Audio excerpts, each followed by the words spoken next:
Mirobsha mahallasida istiqomat qilaman va bu yil 25-sonli maktabiga boshlang'ich sinf o'qituvchisi bo'lib qabul qilindim.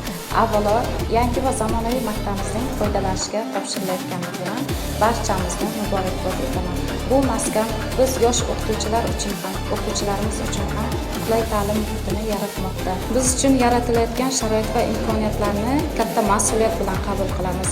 Zamonaviy sinfxonalar, yangi jihozlar, qulay ta'lim muhiti bizni yanada izlanishga, zamonaviy pedagogik texnologiyalarni qo'llashga undamoqda. Bizning Mirobsha mahallamizga ko'chalarimizni qayta ta'mirlash uchun asfaltlar yotqizildi va ko'chalarimizga yorug' chiroqlar o'rnatildi. Har bitta uyimizga oqva suv ichimliklari o'rnatilib berildi. Buning uchun Prezidentimiz Shavkat Mirziyoyev Miromonovichga alohida minnatdorchiligimizni va rahmatimizni aytamiz.